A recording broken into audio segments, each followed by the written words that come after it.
Welcome to this special episode of AU Manufacturing Conversations, which is part of our annual Australia's 50 Most Innovative Manufacturers campaign.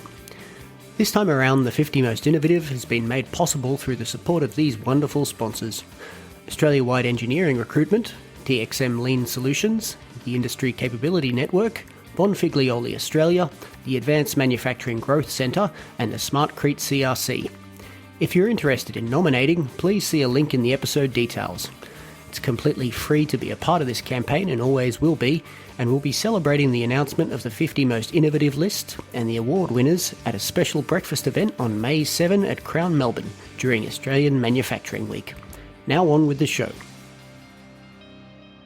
Hello and welcome to AU Manufacturing Conversations, where we dive deep into the minds shaping the future of the industry. I'm your host, Simran Gill, and today we're thrilled to have Ayrton Sue from Element Engineering with us. Ayrton, thank you for joining us. No problem at all. Thanks for having me on. You've been a pretty significant mover and shaker in the local manufacturing sector. To kick things off, could you tell us a bit about your journey to this point and what your company specialises in? Yeah, thanks for calling us a mover and shaker. I guess I'm just doing what I feel is good for the industry and also good for us. But yeah, it's been a long journey for myself. I always grew up around manufacturing. My parents had a driving school business, one of the oldest driving school businesses in Perth, called Kensey Driving School, and we grew up around cars and motorbikes and trucks. So I've always been pretty hands-on. And my first job was at the local beach buggy manufacturing place in Malaga, here in Malaga, just down the road, and they were manufacturing space-framed beach buggies that had Briggs and Stratton engines and were exporting all the way over to the Middle East and all around the world. And it's pretty awesome to grow up around that sort of stuff. And my first job, sweeping the floors and helping out on weekends and things like that, just sort of inspired me to stay hands-on. I always wanted to be a machinist, but sort of got the opportunity to go to university. And even while I was at university doing mechanical engineering, I still worked in workshops, which was heavy boiler making, sheet metal trades, just general fabrication sort of stuff. And yeah, it sort of grew from there. Through the engineering degree, I did the motorsport team, which was sort of kind of pivotal to my career, I guess. Got to play with everything from general fabrication through to carbon fiber, manufacturing carbon fiber, designing it, of course, and also then the things that I was seeing and the way that they were shaped, I could actually validate them with the engineering.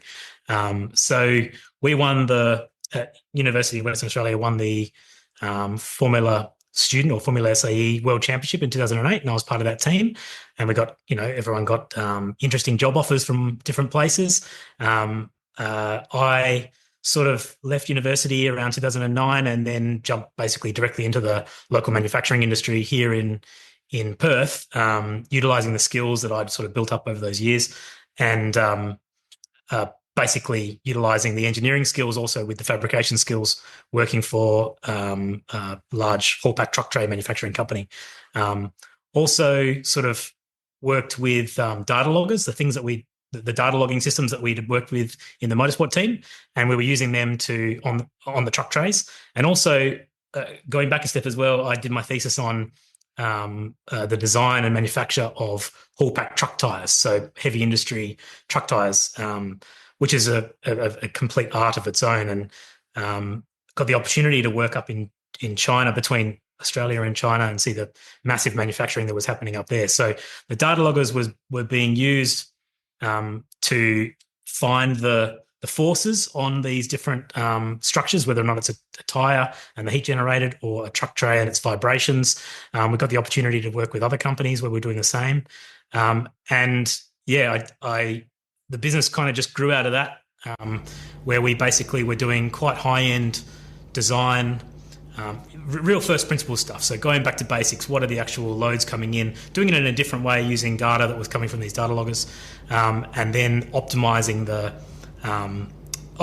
design of these structures. But as part of the manufacturing piece, given my hands-on experience that I've always been around workshops and fabrication and things like that, I was kind of a center point for taking designs and making sure that they get manufactured in the workshops, making sure that the things that the drawings we were putting out were actually going to be used, making sure that the designs that we were creating were actually being fabricated, and then the feedback from the site, feedback from the actual performance in the field and the end user experience was getting fed back into the design phase. So that was kind of the early days. After that, we Element Engineering started off as a couple of myself and a friend of mine who was a draftsman, sort of my business bringing him in to sort of help with the workload.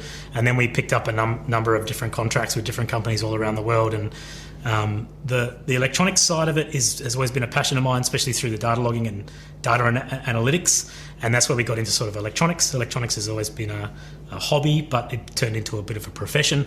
And that profession was driven out of need to create our own data loggers that basically could replicate what we were doing with these off-the-shelf data loggers, but they were very expensive, very cumbersome, took a lot of effort to put together, and then a lot of effort to sort of interpret the data and understand and how to use that data. So we went off on this sidebar tangent to create our own data loggers. We had some very good success with that in the early days, so 2014, 2015. We had some trials down at a mine site in the southwest of Western Australia. And then from there, we got introduced to a lot of the big companies, resources companies locally, where they saw our unique application of data acquisition, utilising smart sensing or edge computation, those sorts of things, and then using that information as feedback for refinement of whatever mechanical systems that they had. So we've gone down this path of learning all these skills, but at the end of the day, being able to create products with the end user in mind. And through that process, we've touched nearly every manufacturing process that I can nearly think of, especially in resources, but also in consumer products, also in other products in mining, oil and gas. There's lots there. So I suppose tell me a little bit about what you do as if I was a 5-year-old. We're a product development and innovation company. So we basically look at what the end user wants from a product, and we look at the available manufacturing techniques, the available technologies that are available to use, and we lean on our experience to basically put together a commercial product. That can be from total concept of something that's completely not done, or it could be an iteration on what a client currently has. So because we've got a wealth of experience in different manufacturing techniques, and we kind of operate at the cutting edge, not the bleeding edge, of most technologies, we can do many things in many different domains. So our core has started off in mechanical. How do we manufacture things or make physical things? Electronics, to basically strap on sensors and actuators to a mechanical system, and then how do we use software to be able to give that machine or structure a voice, and give the user the end result that they need. So that's basically the core of the business. Okay, and what's the coolest thing that you guys do? The coolest thing? The coolest thing that we do would be taking someone's idea and turning it into a fully fledged product. That is much harder than most people would think. I think the coolest part of that journey would be helping a customer really understand what the product is and what the potential pathways or engineering pathways that could be done to make it commercial and sustainable. So any product can be made in any number of ways. There's different ways of doing things if you're going to do a 1 of, 10 of, 100 of versus a high volume 10,000 of product. And I guess that's our skill and our art, is sort of knowing the different manufacturing techniques especially, and then engineering the product around the available manufacturing techniques to give the end user what they need. And what's a product that I guess you've made from scratch then? I guess the ShockWiz was the first one with Nigel Wade. He's a friend of mine from university who had a very awesome idea for a mountain bike suspension tuning widget. And he had the algorithm and a good concept of what the mechanical, electronic and software arrangements would be, but we really we partnered with him. We basically put all of the engineering together to come up with a Kickstarter, took that through the Kickstarter, and then after we launched the Kickstarter, Nigel sold the rights to it to a company called SRAM, who make a lot of high-end bicycle components for a lot of the large bicycle companies in the world, and that was a great process because we got to do it to a really highly commercial level, proper consumer product with all the polish and demand, to achieve the demands of what consumers want, because consumers are really, really hard clients to have. From that, probably the TireWiz 2, so it's again another consumer bicycle product where we were given sort of an original product, the first version that wasn't quite hitting the mark in regards to its manufacturing cost, and also had some challenges in COVID, hangover from COVID with electronic chips that weren't available. We were able to massively decrease the manufacturing cost to the point where it actually exceeded expectations. And that was all due to doing the engineering process properly, basically, and eliminating parts of the chips that were available, or weren't available anyway, and really saving the costs so that the volumes could really go up. So, they're two of the biggest ones I think we've done and the most successful, but we've worked on other things as well where there might be truck trays for DT Highload Australia back in 2009 before we opened the business. To see that business flourish from basically the SolidWorks designs that I was doing. They were struggling with turning around quotes in weeks. I was able to make a SolidWorks CAD model system that basically they would change a few dimensions and a quote or even a full set of production drawings would pop out in days, not weeks. So that really made that business flourish from a few tens of truck trays a year to hundreds of truck trays a year within only a couple of years. So those sorts of projects are really rewarding for me. Is when there's an idea or a challenge, and we can come in and utilize our experience and utilize the skills that we've learned or the interesting engineering techniques that we have built up over the years to give the customer a real big kick out of providing a new product or massive cost savings or more sustainable or things like that. So they're the things that kind of get me excited, I guess. Yeah, that sounds really cool.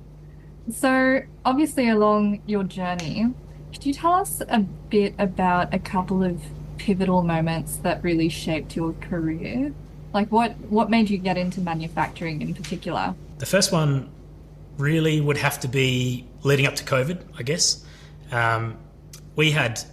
We've always used overseas suppliers for element engineering. We had a very good plastic injection molding company we were working with for consumer products, effectively, where we were designing consumer products and we would liaise with the factory. They were based in Shenzhen, and we would have great backwards and forwards communication, be able to iterate on design ideas and change our design to best fit the molding techniques and things like that.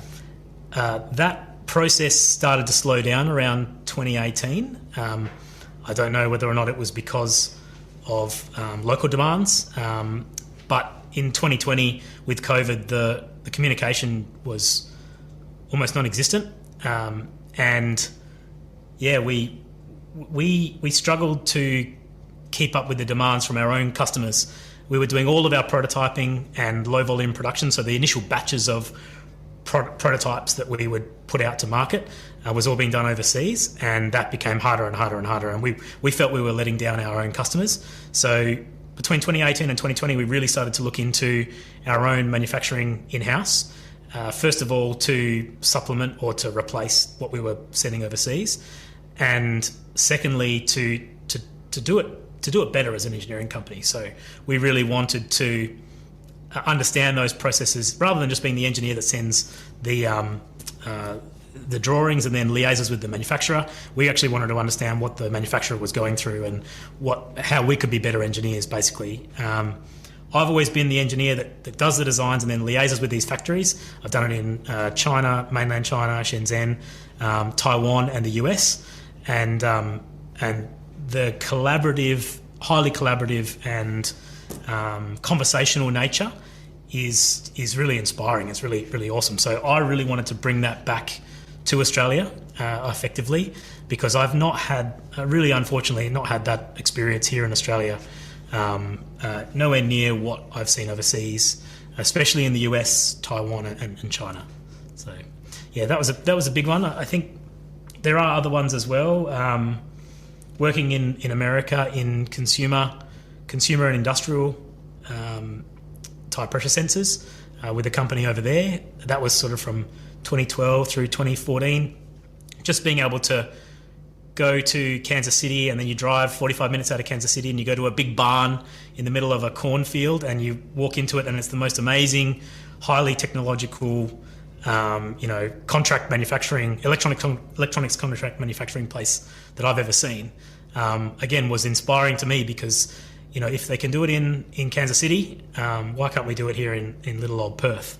In Shenzhen, middle of Shenzhen, or right in the backwaters of China, going to Taiwan and places like Gigatech, where it's like 5 stories of contract manufacturing, and we're installing a production line for SRAM, and right behind us, the production line that's behind us is Google working on their product, and the cost of living, as far as I understand, for educated individuals is pretty high over in these places. So, my real driver for this is kind of saying, why can't we do it here? And given that I'm being the guy who goes and liaises with those people and gets the product into a manufacturable state, I'm really trying to push to have those challenges here and do it even better, and try and find those economies and do it locally. This is a short interlude to again thank the sponsors that are making 2025's 50 Most Innovative campaign possible. Our appreciation goes out to these legends: Australia Wide Engineering Recruitment, TXM Lean Solutions, the Industry Capability Network, Bonfiglioli Australia, the Advanced Manufacturing Growth Centre, and the SmartCrete CRC. Now back to the show. So you touched on that collaborative environment that you admire from China, if I remember correctly. So do you think that you have recreated that within your own company as it is now, and how do you hope that will develop as you guys develop? Yeah, I hope that we have not only recreated it, but we've improved on it, I guess. The usual process that I've gone through is, you send some drawings, you call up your supplier, tell them that this thing's coming, send a drawing pack, and then they will, in a collaborative way, get on a video call, phone call, go through the drawings, go through the little details, those sorts of things, and then give feedback, probably get a preliminary quote, and then maybe make some changes for design for manufacture. Make it better for them to manufacture, make it cheaper, faster, and everybody wins, right? That has not happened in my experience in Australia. It's just you send a quote out and you may or may not get quotes back. Post-COVID, we had a client who was really looking for software manufacturing, and they said, no, it's got to be all from Australia, even though we were doing everything in China before that.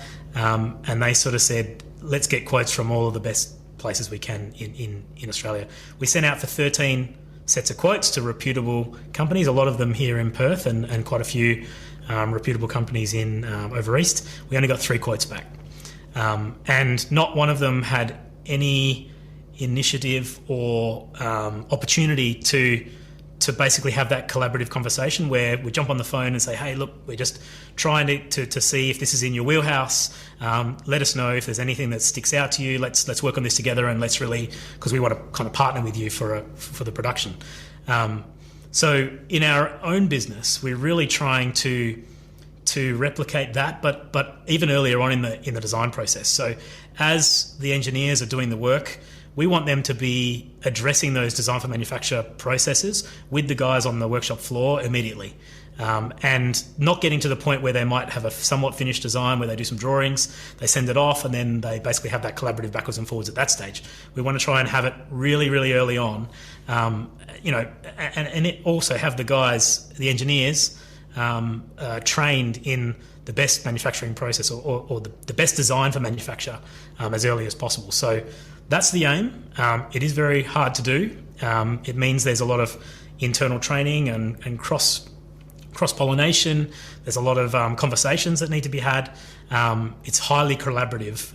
And I feel like these days collaboration has become a bit of a dirty word. It's things that, salesmen talk to us all the time. Oh, let's talk about collaboration. Well, real collaboration to me is conversations through the process. And everyone learning on both sides as we go, not just trying to sell something, right? So I feel that that's the real aim here is, first of all, bringing these manufacturing processes in-house really is, number one, to make us better engineers. Secondly, it gets designs done way faster than we ever did before, and hopefully we can pump out the prototyping and small batch production runs to get a product to market much faster than we were before. And thirdly, we want to try to provide a manufacturing service that can basically rival the best of what we've seen overseas. Not saying that there's obviously amazing manufacturers here in Australia, but if we can provide that highly collaborative approach that we've seen from overseas, as well as the high quality and fast turnaround that we've got from elsewhere, then that's really the aim. Well, you definitely sound like you've got a lot of experience in the building a company domain. So what, in your opinion, makes a company innovative, and are there any particular characteristics that stand out to you? Ooh, innovative as a company. It's a hard one. I guess innovative as a company to me is looking at what's available. So first of all, technologies that may be available, technologies that are mature, manufacturing processes available, maturity in that space as well, and making educated decisions, sustainable decisions. So decisions that make the best sense for the product at hand, or for what they're trying to do. So innovation, you can do any sorts of innovation. In my experience, you can have a tiny improvement on a design that you already have, or you can try and do something totally wildly from scratch. And both of those things you can do wildly wrong. I've seen so many companies, just lose money or go down tracks that are totally unsustainable. I think the core to innovation is doing basically the minimum amount of work you possibly can to get the outcome that you need for your customers. And the outcome you need, it has to be an assessment of the bell curve, so to speak, of the end users. So, engineers are amazing people, but they can polish things forever. And innovation really is holding back the horses, so to speak, that basically just doing the minimum amount of work to basically satisfy the maximum number of end users in the minimum time and cost. And so an innovative company has to really utilize all the resources they have available, or the technologies that they have available. They have to be sustainable technologies. They have to do it in a highly sustainable way, basically looking at what the outcomes are versus the expenditure going into it, and a lot of the time saying no to things, literally saying, okay, that's good, that's great, but really what percentage of the user population does that actually affect? And actually that's not core right now, but we'll put it in the backlog and we'll do it later on, or maybe it's V2. So innovation is hard. Innovation is really, really hard, and that's kind of one of my core skills I've built up over the years, is to help companies see what can be done and what should be done, and that's hard. That was a pretty great answer. I wasn't expecting it, to be honest. That went in a direction I wasn't expecting. Good. Okay, well, as you said, manufacturing is constantly evolving. From your experience, what are the most significant changes that you've seen so far? I think the most significant change in manufacturing I'm seeing right now is the push for sovereign manufacturing. So sovereign manufacturing is absolutely necessary, in my opinion, just because why not? We don't want to be, don't have to be dependent on anyone else if we don't have to be.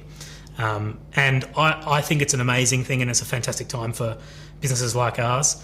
It's also a very challenging time for businesses like ours and anyone else in manufacturing, because unfortunately, and I've learnt this kind of the hard way in the last couple of years, that there is a loss of the manufacturing skills that we maybe once had, unfortunately. So, saying before that I have done quite a lot of designs with products that need to be injection molded, things like that.